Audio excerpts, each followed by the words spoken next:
उद्देश्य कहते हैं जीवन का धर्म। धर्म मतलब शिक्षा, एजुकेशन।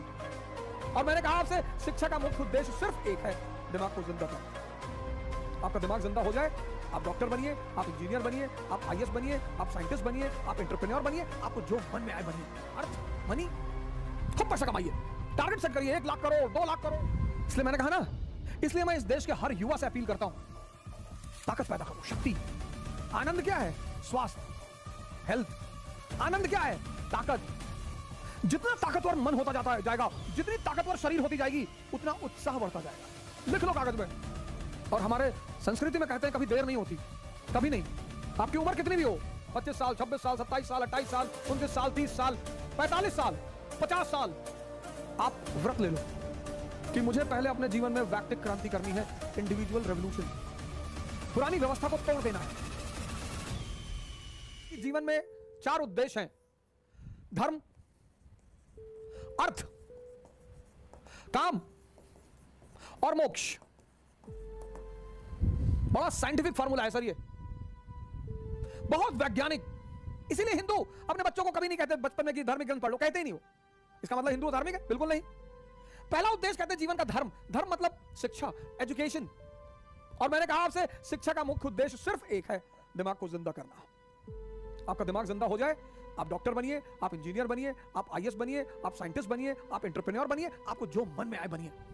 लेकिन शिक्षा नौकरी कराने के लिए नहीं है, शिक्षा नौकर बनाने के लिए नहीं है। शिक्षा का उद्देश्य है दिमाग को जिंदा करना। और जब आप दिमाग जिंदा हो जाएगा, तब आप पैसा कमाइए, अर्थ, मनी, खूब पैसा कमाइए, टारगेट सेट करिए 1 लाख करोड़, 2 लाख करोड़। इस देश में बहुत लोग आपको मिलेंगे डायलॉग मारते हुए कि अरे पैसा तो भैया बदमाशों के पास भी है, और पैसा तो भैया नाचने वाले भी कमाती है भैया। और पैसा है क्या भैया? हाथ का मैल है। दिखा, निकाल के दिखा। इस देश का 98% आदमी पैसे के पीछे पागल है, लेकिन डायलॉग बहुत मारता है। पैसा जरूर कमाइए सर, 1 लाख करोड़ से नीचे तो गोल सेट ही मत करिए।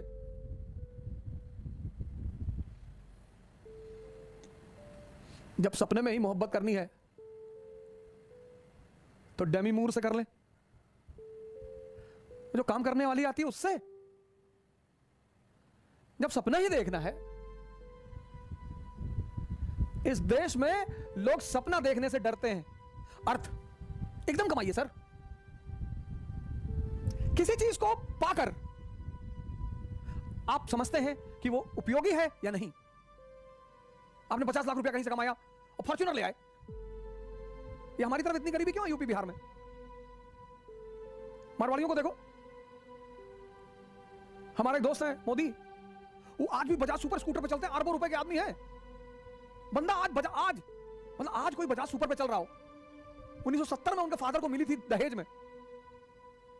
अबे मैंने कहा भाई तेरे पास 10 BMW खरीदने का पैसा तो हमेशा जेब में पड़ा रहता है, तू यार क्यों चलता है इससे?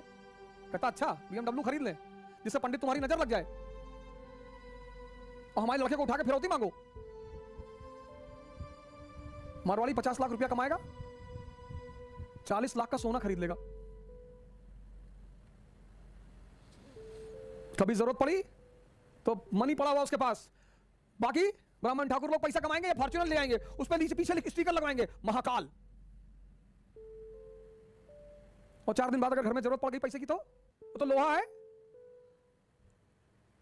गाड़ी कार्य के हिसाब से खरीदो और आमदनी के हिसाब से। 1 करोड़ रुपया महीना अगर आमदनी है तो रखो 1 करोड़ की गाड़ी। इस देश में लोग नेसेसिटी के हिसाब से सामान नहीं खरीदते, भौकाल।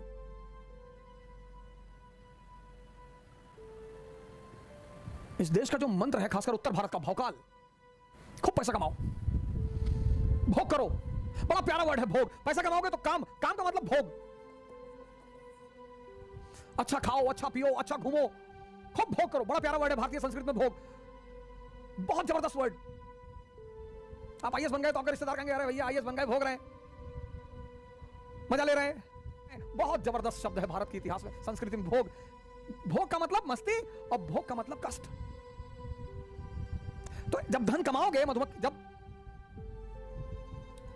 कुछ लोग मक्खी फंसाने के लिए मक्खी का वो जो आता है नेट, उसको खरीदते हैं मक्खी पकड़ने के लिए। अरे शहद लपेट लो, मक्खियां खुद ब खुद आ जाएंगी। शहद मतलब अर्थ। जाओ 10 लाख रुपया ससुराल लेके, जीजू जीजू भोग करो, क्योंकि भोग का जो अंतिम, जो भोग की जो पराकाष्ठा है वो भोग है। भोग मतलब कष्ट। कभी आश्रम जाओ, पतंजलि स्वामी करमवीर से मिलो। स्वामी करमवीर हमारे, कभी आप पतंजलि आश्रम जाइए, स्वामी करमवीर से मिलिए। 78 इयर्स सर, मार दो एक हाथ, आदमी जमीन में चला जाए 10 फीट। आनंद क्या है? स्वास्थ्य, हेल्थ। आनंद क्या है? ताकत। आनंद पिज्जा नहीं है, लेकिन खाने दो, एक राउंड खाने दो पिज्जा।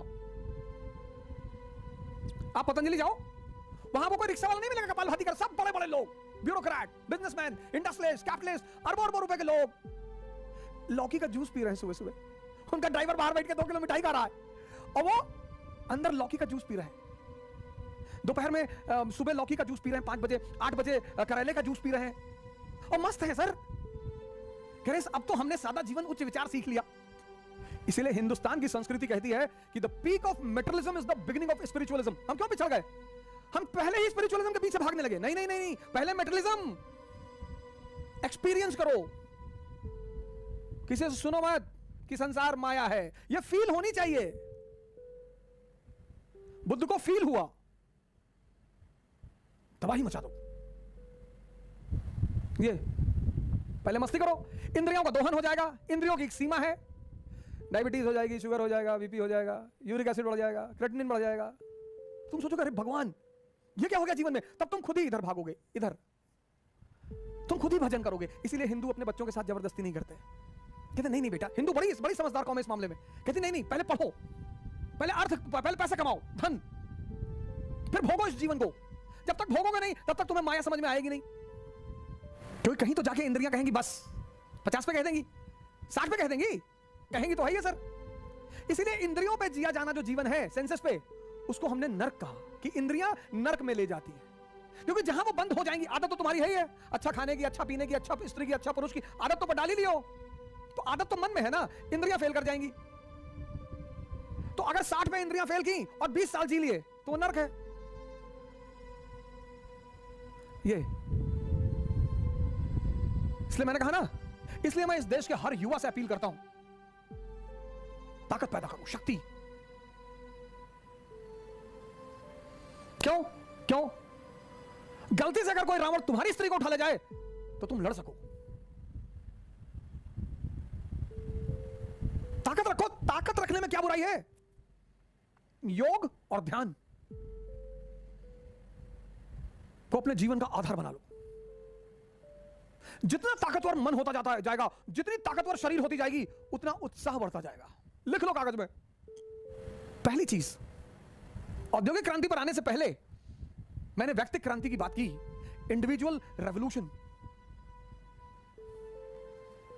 और हमारे संस्कृति में कहते हैं कभी देर नहीं होती, कभी नहीं।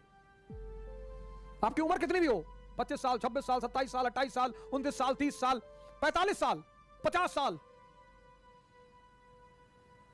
आप व्रत ले लो कि मुझे पहले अपने जीवन में व्यक्तिक क्रांति करनी है, इंडिविजुअल रेवोल्यूशन। पुरानी व्यवस्था को तोड़ देना है। कौन सी व्यवस्था? इंद्रियों पर आधारित, सेंसेस पर।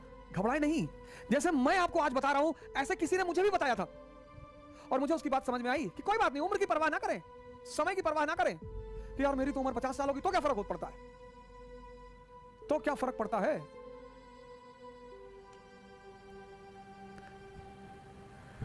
कुछ फर्क नहीं पड़ता सर, कहीं से भी शुरुआत हो सकती है।